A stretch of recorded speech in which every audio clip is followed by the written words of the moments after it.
Individual math with ताल्लुक में आप सभी का एक बार फिर स्वागत है। ये वीडियो एकदम एकेडमी लेवल है। क्लास 6 हम पढ़ा रहे हैं, चैप्टर नंबर 1। टॉपिक नंबर आपका है अगला, जो कल पढ़े थे उसके आगे।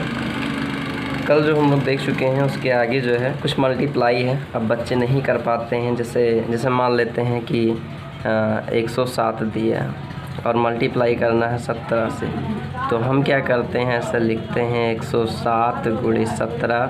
जो क्लास 5th 4th 3rd में पढ़ते आए हैं बस वही टेक्निक अपनाते हैं और मल्टीप्लाई कर देते हैं, जबकि हमें ऐसा नहीं करना है। इस बार हमें करना क्या है, इसे जो है 2 से अधिक भागों में ओपन करना है। 107 को आप 100 + 7 लिख लीजिए और उसके बाद गुणा कर दीजिए किससे, 17 से।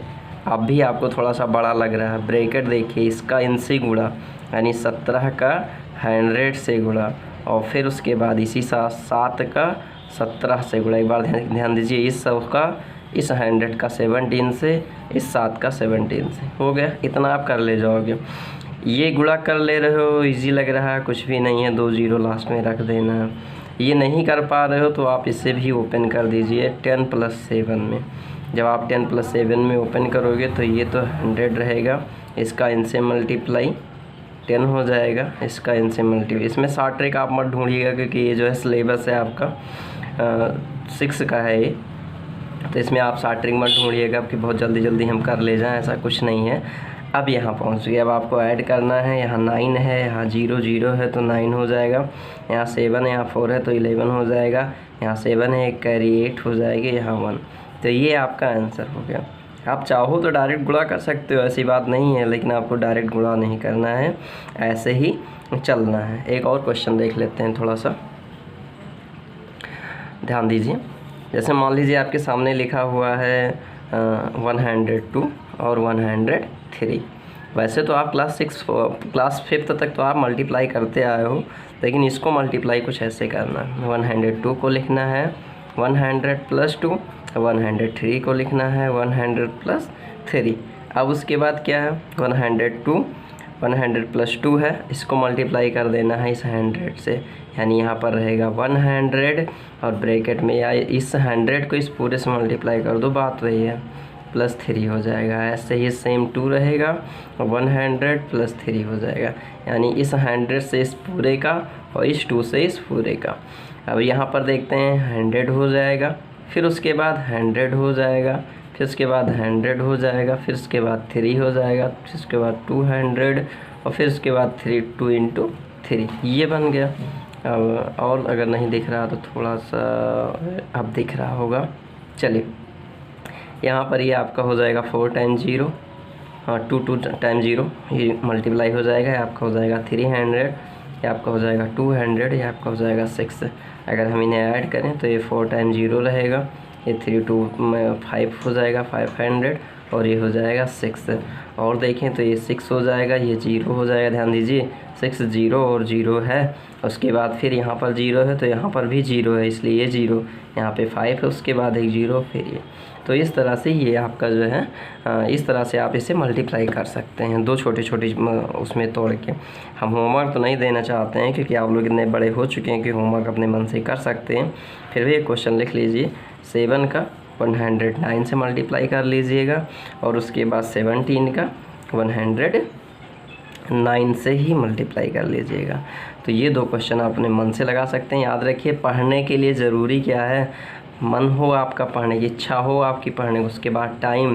तो जब मन कर रहा है, टाइम है, तो बैठ के मैथ लगाइए। छोटे छोटे क्वेश्चंस हैं, एक ही दिन में नहीं आ रहे हैं कि एक दिन में आ जाएंगे, लेकिन धीरे धीरे आ जाएंगे, आपकी प्रैक्टिस पे डिपेंड करता है। तो आगे देखते हैं, और भी है बहुत कुछ। अगले चैप्टर में आपको रोमन डिजिट मिलेगा, रोमन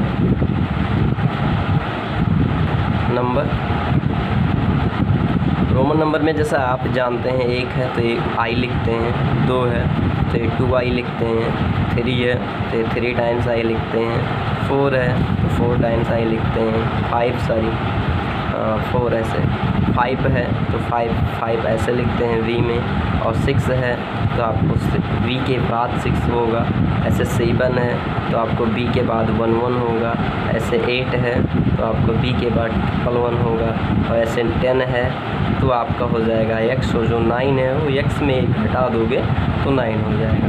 तो ये आपको 10 तक याद करना है। उसके बाद जो है वो कुछ भी नहीं याद करना है। अब आप सीधे चलेंगे यल पे, और यल का मतलब होता है 50। अब आप चलेंगे सीधे सी पे, और सी का मतलब होता है 100। अब आप चलेंगे सीधे डी पे, और डी का मतलब होता है 500। अब आप चलेंगे सीधे डी के बाद यम पे, और यम मतलब होता है 1000।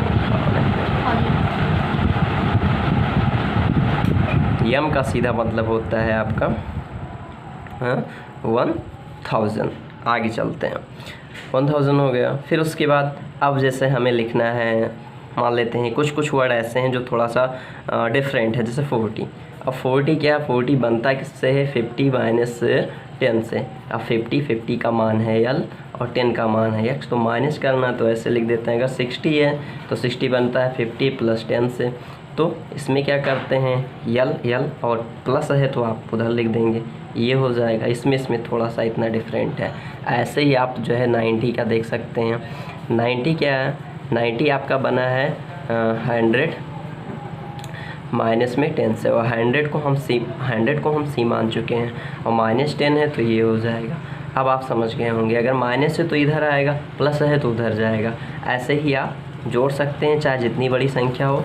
हम भी लेते हैं, कुछ संख्याएं ऐसी हैं जो आपको हम बता दे रहे हैं। जैसे देखिए, जैसे मान लेते हैं कि हमें जोड़ना है 60 और प्लस 9 को। अब 60 में 9 जोड़ना है तो 60 को हम क्या लिखते हैं, 50 प्लस में 10, और 9 को जो है हम क्या लिखते हैं, 9 आप जानते हैं, 9 ऐसे लिखा रहने दीजिए अभी, और आगे हो जाएगा। यल मतलब 50 हो जाएगा, ये x हो जाएगा, और प्लस में i और x हो जाएगा। अब अगर हम इन्हें जोड़ना चाहते हैं तो इकट्ठा लिख देंगे, यल x i x, ये आपका 69 हो गया। तो इस प्रकार कुछ भी बड़ा हो, कुछ भी कोई कठिन नहीं है। जैसे मान लीजिए 265 है, 256 है, 256 को हम क्या करेंगे, 200 लिखेंगे, प्लस में 50 लिखेंगे, और प्लस में 6 लिखेंगे। अब 200, 50 और 6 ही तो लिखना, तो 200 मतलब सी का मतलब एक बार 100 तो 2 बार 100 हो गया। 50 है तो 50 का मतलब यल हो जाएगा, और 6 का मतलब 5 और 1, तो ये तो आपका हो जाएगा 265। तो इस तरह से आप रोमन की किसी भी डिजिट को आप लिख सकते हैं। एक 1256 देख लेते हैं, 1000 प्लस में 200 प्लस में 50 और प्लस में 6, देखिए कितना है जी, 1000 मतलब क्या है यम, 200 मतलब सी डबल बार, और 5 और उसके बाद 6। तो इस तरह से आप रोमन डिजिट जो है रिप्रेजेंट कर सकते हैं। थोड़ा सा पार्ट है उसमें 6 में, इसलिए हमने रोमन डिजिट बता दिया है। अगले कल के सिलेबस में जो है आपका है होल नंबर क्या है, प्राइम नंबर क्या है, और जो है नेचुरल नंबर्स क्या है, इनके लिए आप मिलिए कल। आज के लिए बस इतना ही।